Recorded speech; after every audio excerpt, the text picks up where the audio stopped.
अभी अपने पसंदीदा निवेश ऐप को खोलें और स्क्रीन पर देखें। आप क्या देखते हैं? अधिकतर संभावना है आपको एक सुंदर चमकीले हरे रंग का नंबर दिखाई देता है, जो आपके पोर्टफोलियो पर 12%, 15% या शायद 18% की वापसी दिखा रहा है। इसे देखना अविश्वसनीय लगता है।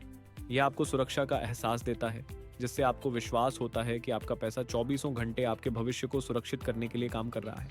लेकिन एक ऐसे व्यक्ति के रूप में जिसने 20 से अधिक वर्षों तक धन का प्रबंधन किया है, मैं आपको एक कठोर सच्चाई बताने के लिए यहाँ हूँ, जिसे कुछ वित्तीय संस्थाएं कभी भी खुलकर स्वीकार नहीं करेंगी। आपकी स्क्रीन पर वह चमकदार हरा नंबर एक विनम्र कल्पना है। इसे हम डैशबोर्ड झूठ कहते हैं। हमारे चैनल में आपका स्वागत है। मैं कुणाल हूँ, ईपी के कैपिटल से। ईपी के कैपिटल में हमारी मूल दर्शन सरल और अडिग है। हम पीढ़ियों के लिए धन का निर्माण करते हैं। वास्तव में स्थायी संपत्ति बनाने के लिए आपको वित्तीय बाजारों के भ्रमों को पार देखना सीखना होगा। स्मार्ट निवेशकों द्वारा हर दिन की जाने वाली सबसे बड़ी गलती यह है कि वे सकल रिटर्न को शुद्ध रिटर्न के साथ भ्रमित करते हैं। हम शीर्षक संख्या पर ध्यान देते हैं, अपनी स्पष्ट सफलता का जश्न मनाते हैं और उन मौन संरचनात्मक बलों से पूरी तरह अनजान रहते हैं जो हमारी पूंजी को धीरे धीरे कम कर रहे हैं। आज हम मार्केटिंग प्रत को हटाने जा रहे हैं और आपके निवेश पर असली रिटर्न को देखेंगे। हम यह जानने के लिए खोज करेंगे कि आपकी धनराशि वास्तव में कितनी बढ़ रही है जब आप छिपे हुए रिसाव, घर्षण और प्रणाली की अंतिम लागतों को ध्यान में रखते हैं। इस चर्चा के अंत तक आप यह जान जाएंगे कि आप वास्तव में क्या रखते हैं, उसे कैसे गणना करना है। अपने धन के रिसाव को समझने के लिए हमें आपके पैसे प्रबंधित करने की लागत पर ध्यान देना होगा। चाहे आप म्यूचुअल फंड्स, इंडेक्स फंड्स या उच्च स्तरीय पोर्टफोलियो प्रबंधन सेवाओं में निवेश करें, पेशेवर प्रबंधन की एक कीमत होती है। इस कीमत को एक ऐसे शब्द में लपेटा गया है जिसे कुल व्यय अनुपात कहा जाता है, या सरलता से वार्षिक प्रबंधन शुल्क। अब जब एक निवेश सलाहकार आपको बताता है कि एक म्यूचुअल फंड का व्यय अनुपात 1.5% या 2% है, तो आपका मस्तिष्क स्वाभाविक रूप से इसे एक छोटी लागत के रूप में तर्क करता है। आप सोचते हैं, अगर फंड मुझे 15% दे रहा है तो एक छोटे से 1.5% को एक विशेषज्ञ को प्रबंधित करने के लिए देना एक पूरी तरह से उचित सौदा लगता है। लेकिन यहीं पर गणित बेहद धोखाधड़ी भरा हो जाता है।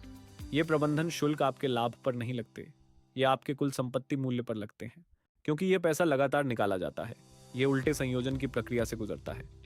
जब आप अपने पैसे को बढ़ने के लिए छोड़ते हैं तो यह समय के साथ संयोजित होता है। 15 साल की निवेश अवधि में एक प्रतीत होने वाला हानि रहित 2% वार्षिक शुल्क केवल आपकी संपत्ति का 2% नहीं लेता, यह आपके कुल संभावित अंतिम संपत्ति का लगभग 20 से 30% को संगठित रूप से समाप्त कर देता है। इस पर गहराई से सोचें। आप बाजार के जोखिम का 100% ले रहे हैं, आप पूंजी का 100% प्रदान कर रहे हैं। आप बाजार के जोखिम का 100% ले रहे हैं, आप पूंजी का 100% प्रदान कर रहे हैं। फिर भी फंड की संरचना चुपचाप आपके अंतिम बहुपीढ़ीय भाग्य का लगभग 1/4 निकाल लेती है, इससे पहले कि आप इसे छू सकें। अब एक बोनस के रूप में मैंने उच्च नेटवर्थ एनआरआई के लिए 60 महंगे कर्जाल पर एक विस्तृत गाइड बनाई है। आप इसे विवरण में दिए गए लिंक पर क्लिक करके आसानी से डाउनलोड कर सकते हैं। अब चलिए आगे बढ़ते हैं और आपके पोर्टफोलियो में लीक के दूसरे स्तर को देखते हैं। वार्षिक प्रबंधन शुल्कों पर लीक नहीं रुकती। हर बार जब कोई संपत्ति खरीदी या बेची जाती है तो एक पूरी तरह से अलग स्तर के छिपे हुए खर्च होते हैं जो चुपचाप आपके पोर्टफोलियो को खाली कर देते हैं। हम इनको व्यापार के घर्षण लागत कहते हैं, और ये एक अवधारणा जिसे पोर्टफोलियो चर्न के नाम से जाना जाता है द्वारा आक्रामक रूप से संचालित होते हैं।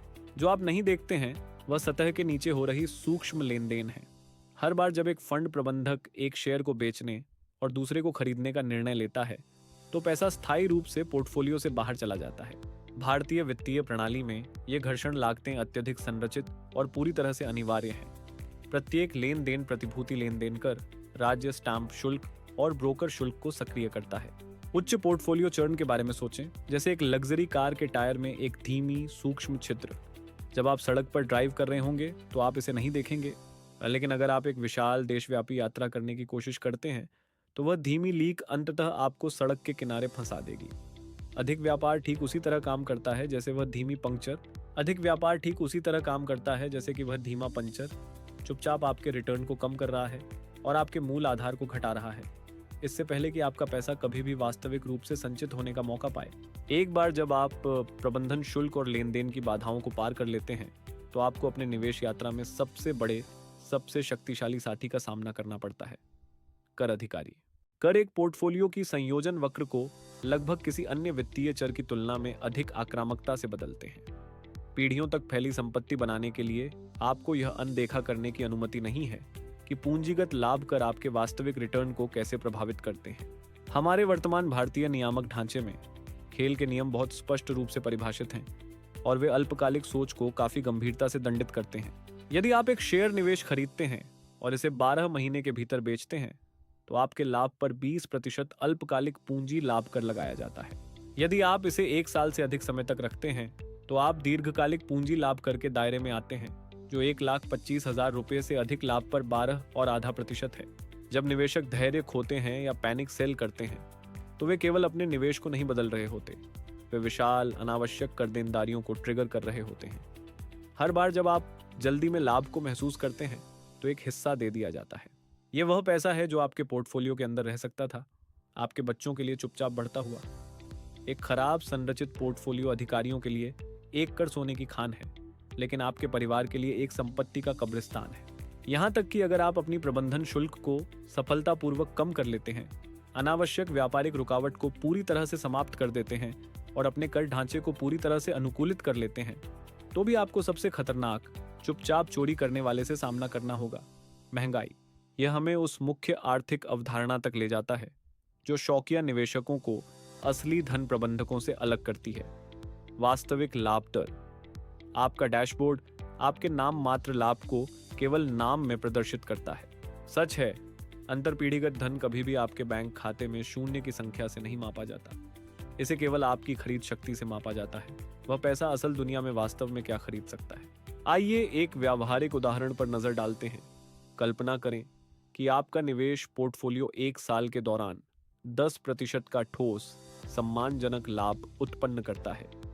कागज पर आप अधिक समृद्ध महसूस करते हैं, लेकिन अगर वास्तविक दुनिया में महंगाई दर, स्वास्थ्य सेवा, शिक्षा और जीवन शैली की लागत 6% है तो आपकी वास्तविक प्रगति बहुत अलग है।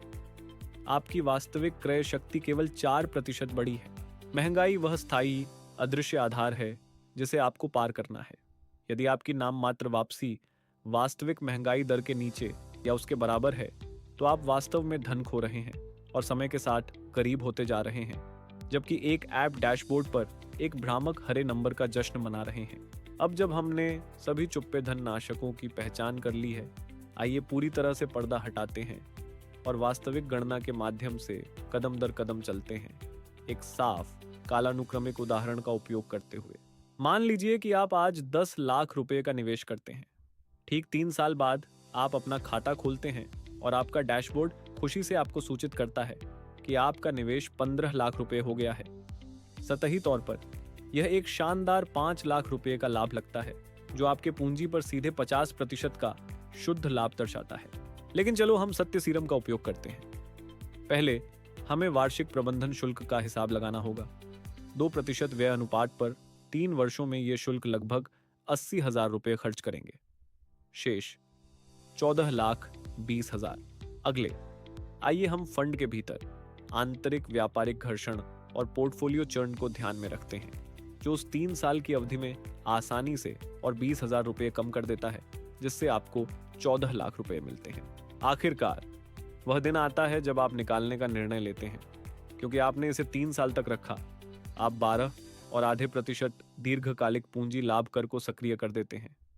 आपके हाथ में अंतिम नकद राशि लगभग 13,50,000 रुपये तक घट जाती है। यह बिल्कुल यही कारण है कि पेशेवर धन प्रबंधक साधारण कुल रिटर्न पर ध्यान नहीं देते। हम एक मीट्रिक का उपयोग करते हैं जिसे XIRR कहा जाता है। XIRR किसी भी पोर्टफोलियो के लिए अंतिम सत्य सीरम है, क्योंकि यह हर एक रुपये के सटीक समय को ट्रैक करता है। XIRR आपको यह बताता है कि आपकी वास्तविक संपत्ति कितनी तेजी से बढ़ रही है। यह शुल्क, रुकावट और करों के संकुचन को ध्यान में रखता है।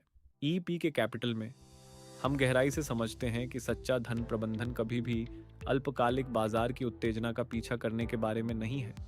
यह पूरी तरह से इस बारे में है कि आप वास्तव में क्या रखते हैं और अपने परिवार को क्या सौंपते हैं, उसे अनुकूलित और सुरक्षित करना। सच्ची वित्तीय स्वतंत्रता संरचनात्मक दक्षता और अनुशासन का खेल है, न कि बाजार के समय का। हम सतही भ्रांतियों को पार करते हैं और आपके पैसे की दक्षता पर पूर्ण नियंत्रण प्राप्त करते हैं। तो यहाँ आपका व्यावहारिक अगला कदम है। अपने शीर्ष 3 वर्तमान होल्डिंग्स का चयन करें, सटीक कुल व्यय अनुपात की पहचान करें, पोर्टफोलियो टर्नओवर दर पर नजर डालें और यह गणना करें कि यदि आप आज बाहर निकलते हैं तो आपकी शुद्ध कर देनदारी क्या होगी। यदि आप समझते हैं कि आपका पारिवारिक धन इन छिपे हुए दरारों के माध्यम से लीक हो रहा है और आप अपनी संपत्ति को अनुकूलित करने के लिए एक पेशेवर टीम चाहते हैं, तो ईपी के कैपिटल में हमारे दरवाजे हमेशा खुले हैं। आपके समय के लिए धन्यवाद। हमेशा याद रखें कि आप क्या रखते हैं। ये कुणाल है, अलविदा।